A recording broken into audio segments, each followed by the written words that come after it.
It's time for Drummer Nation.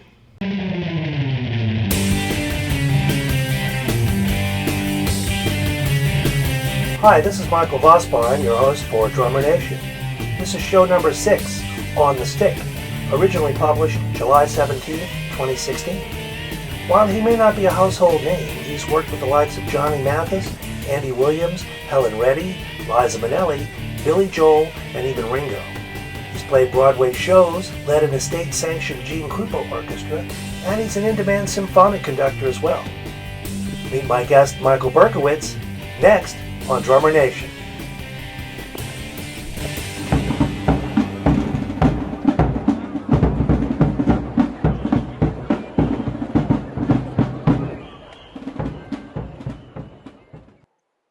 My guest is Michael Berkowitz.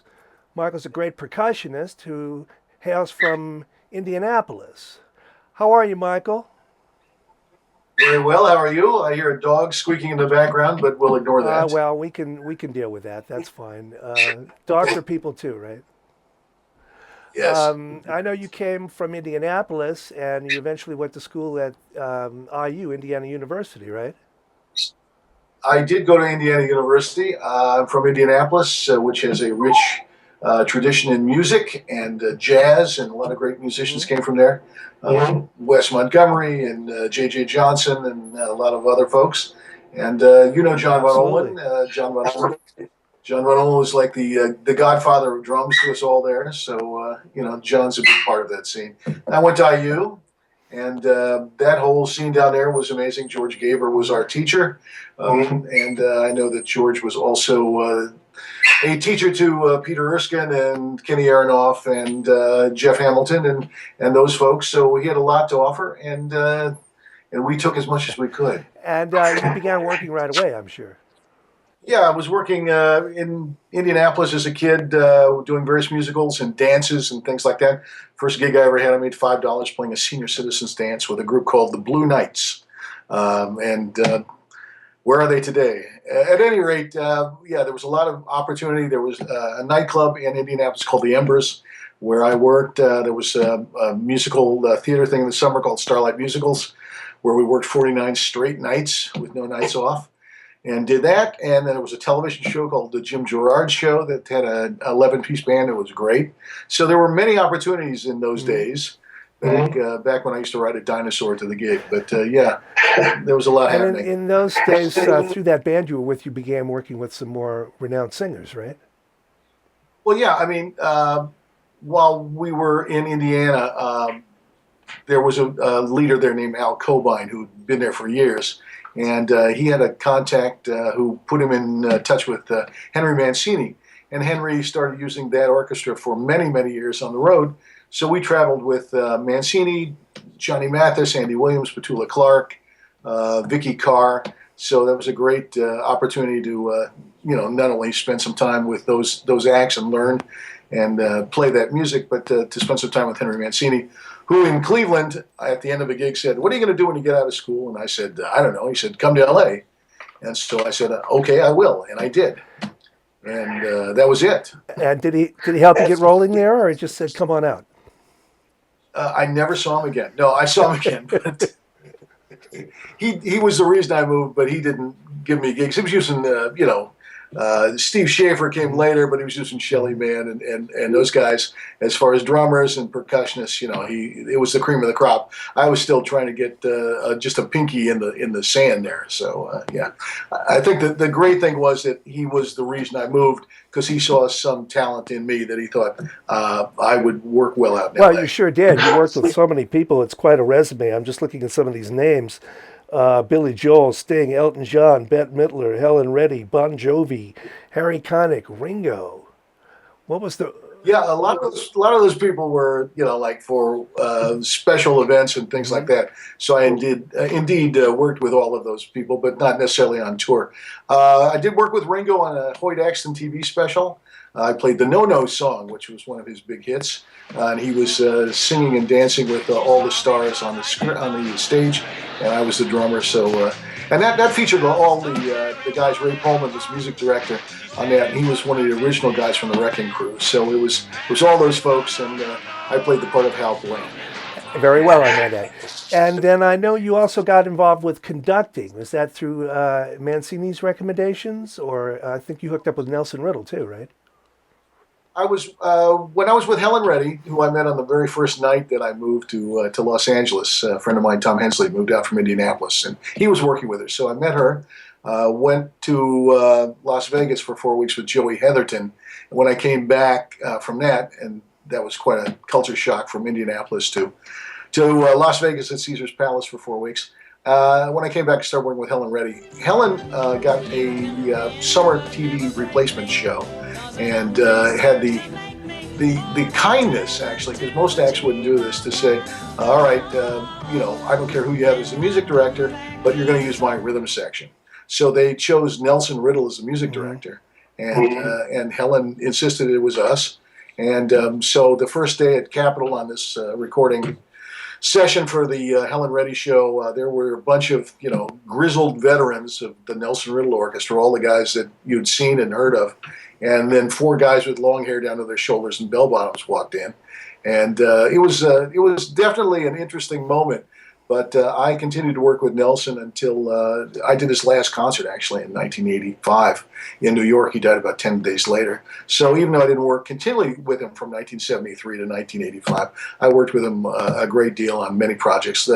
Contracted Linda Ronstadt at Radio City for him, and played on any number of other events. So he was one of the people who started me conducting. I conducted some sessions with Kiri Takanawa towards the end of Nelson's life, where he was not well enough to do that.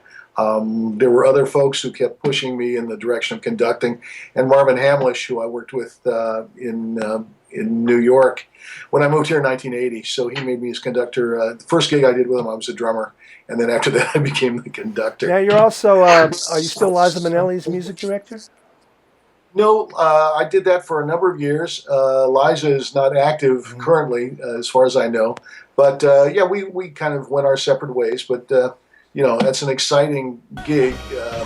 Bill Livornia, who was my good friend, had been there for many, many years, and I took over when he was incapacitated, and I'd sub for him before that. And I will tell you, for excitement and all of the kind of showbiz aspects of an act like that, there's nothing better. So it was great. We traveled all over the world, and we were every place, and it was a great gig. A lot Now of I fun. look at your career as in kind of 3 segments. You're a big band jazz drummer, rock and pop drummer, and you also did Broadway playing drums too, right?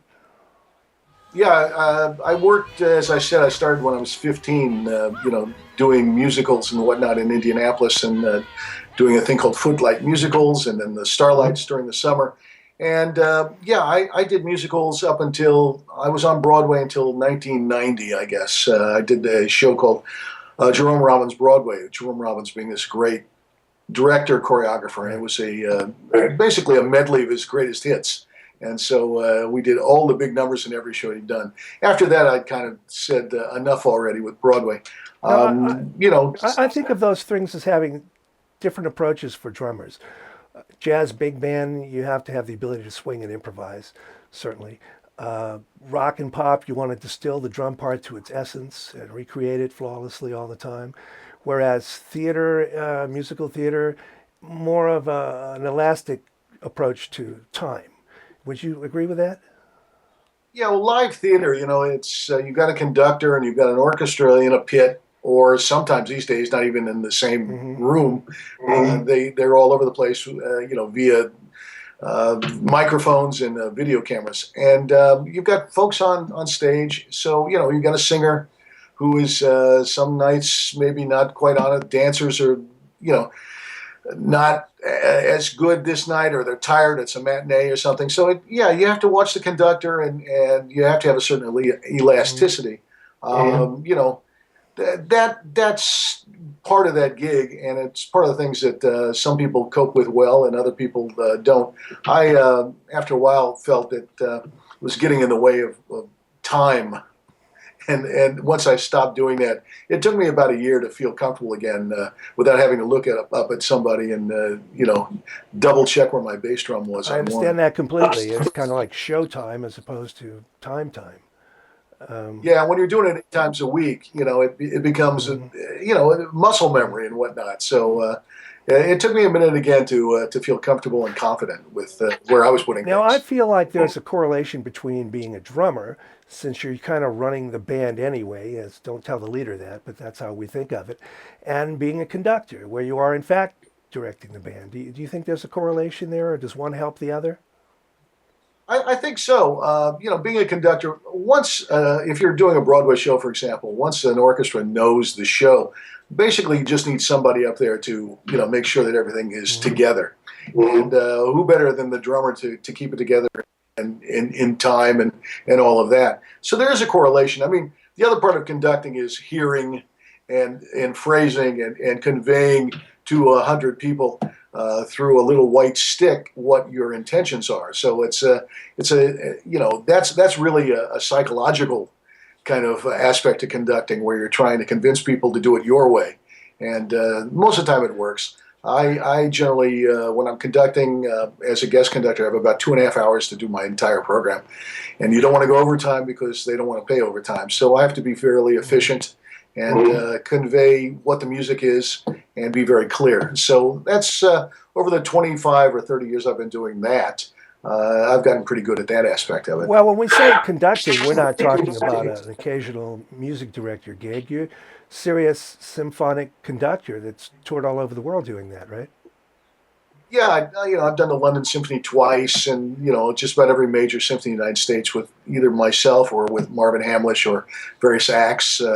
Done PBS shows and things like that you'll see on 4th of July from the National Hmm. Mall, and yeah, but I do basically pops concerts, so it's music either from Broadway or the theater or Frank Sinatra, or I've done John Denver, Beach Boys, ABBA, all those kind of tributes as well. So we kind of run the gamut and try and do the best music out there that's available. And I spend an inordinate amount of time trying to find music and locate missing arrangements and track down things. And I call it musical spelunking. So I'm usually in a garage or an alley someplace.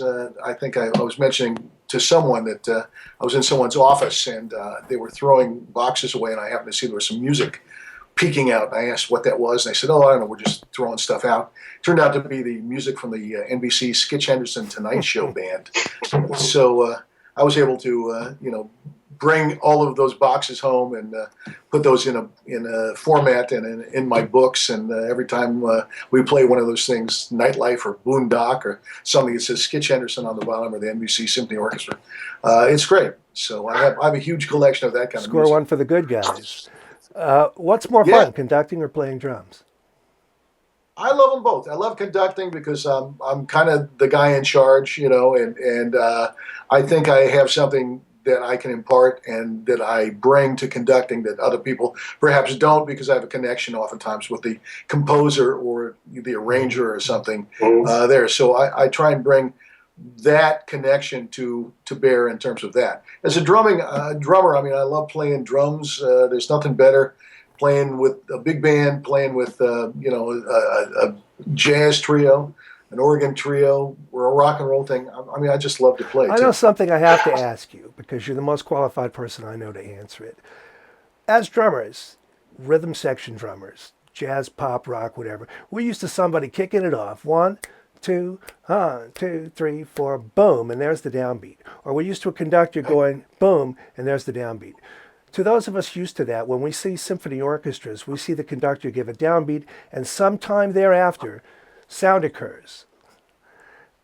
You're in the drummer's chair, you're in the conductor's chair, podium. How do you reconcile? Am I crazy, or is that what's going on? No, not at all. And first of all, let me talk about being a drummer in a symphony orchestra situation. I did, for example, the 1985 Follies concert with the New York Philharmonic. That's kind of a big deal among Broadway folks and whatnot. And you're with the New York Philharmonic, but they still they phrase in a philharmonic kind of way as opposed to a Broadway way. And during the rehearsal, the clarinetist would play straight ace instead of swinging things and whatnot. So you try and be. I try and be the center when I'm playing drums. I try and make everybody come to me in that kind of situation. Hopefully, the conductor and I are locked in that situation. It was a Broadway conductor in this situation, so we weren't looking at somebody who was a classical conductor. So, and as years have gone by, even in monitor mixes, I get less and less and less in my monitors. I used to want a whole front of house mix, and now what I really want is just a little bit of, like the piano and bass, guitar, a little bass drum, and the singer. I don't want to hear anything else. I want basically everybody to come to the rhythm section.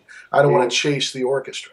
So that's my situation as far as a drummer in symphony. As a conductor, I make it very clear after I make my first downbeat and I see that they are behind that we're going to play on the stick today. And part of the issue is, of course, just acoustically. You've got brass players and whatnot upstage quite a bit, and they will naturally be behind the beat unless, number one, we have the foresight to put some monitors back there and so they can hear the rhythm section, which is very helpful. Or if you make sure you make them aware of the fact that they're playing behind. It is an issue, and it's an issue in live music, no matter what you're doing. Now, I know for a long time you had an estate-approved Gene Krupa Orchestra. Is that right? I did. I did that for a long time, and we had a ball, and I'm no longer dealing with the estate. I do Gene Krupa tributes these days when I do that. But the aspect of having that band was great. It brought me into contact with a lot of wonderful people that I met. And also, people may not be aware that all of Gene's music, in addition to his memorabilia, was lost in a fire in his house. So one of the challenges when you put together a Gene Krupa band is actually having music.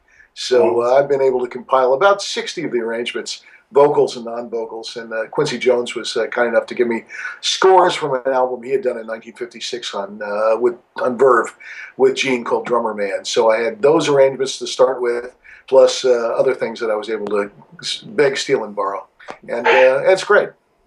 Gene's one of my all-time favorites. It's kind of who I started with, was Gene, Sure. before graduating to Buddy and then the bebop guys and big band guys and on from there. But I think it was a lot of people's square one for drumming was Gene Krupa. Yeah, I think he was the daddy of that. Nobody looked like that, and I think we all went on to expand our horizons. And I love everybody from Gene to Buddy, but Alvin Stoller is my favorite, and Irv and those folks in that genre, to Keltner and Hal Blaine and those folks, and Tony Williams and that thing. I just love everybody that is out there doing great stuff. Hamilton is, I wish I could even come close to what Jeff does, and Peter Erskine, a couple of folks that we mentioned from IU. So there's just some amazing music being made out there. Plenty of music for everyone. That's what it's all about. What's next for you? What's next? Conducting this summer the outdoor kind of concerts with the 1812 Overture and things like that. Working with Steve Tyrell, doing some concerts, doing a mariachi concert for 5,000 people in Santa Rosa. An Ella Fitzgerald tribute in honor of her 100th anniversary of her birth down in Shreveport, Louisiana. LA Jazz Institute, I'll be doing the Stan Kenton tribute that they do in November, I guess. So I'll be part of that, doing some panels and also stage door swings, recreating that, and also the what's the other album on the bus? The Kenton album? Yeah, where the show that with the Four Freshmen and June Christie. And okay. Yeah, we'll be doing parts of that as well. The name of the album has escaped me. Me too. I know the album you're talking about. Are you playing as well? You doing some playing? Playing and conducting on some of the. I don't know. Sometimes out there I'll just be leading. Other times I'll be playing, and sometimes I'll do a mixture of both. This last one I just did 2 weeks ago with Buddy Rich tribute. I had a panel that I moderated with Bill Holman, Don Peistrup, John LaBarbera, and Pete Myers about arranging for Buddy Rich. So that was great. And then we did a Harry James with Buddy Rich tribute. We did an hour of those charts. A-Train and Green Onions and those great arrangements that Buddy played when he was in Vegas. And then we did a Buddy Rich versus Gene Krupa thing for the brunch. So Jerry Gibbs was the drummer with the Buddy Rich band, the alumni band. And then I played the part of Gene. So we had a ball. I'll bet you did. Well, you have an amazing eclectic career that's touched on so many people in so many styles. I really appreciate you taking some time to talk to us and being a guest on Drummer Nation. Thanks for having me. I mean, I'm hardly a household name, but that's because I think when I was a kid, Saul Goodwin told me he didn't care if anybody knew his name or not as long as he got paid. And I think I took that as far as I could go. Now it's nice that a few people know who I am. Certainly they do. And part of the thing with Drummer Nation is getting past those few household virtuoso names and finding out how much everybody has to contribute, because it's substantial, and we learn a great deal, so much from each other. So again, thank you for helping me out. Thanks very much, and hope to see you again soon. Thanks. All right, buddy. Talk to you soon. Bye.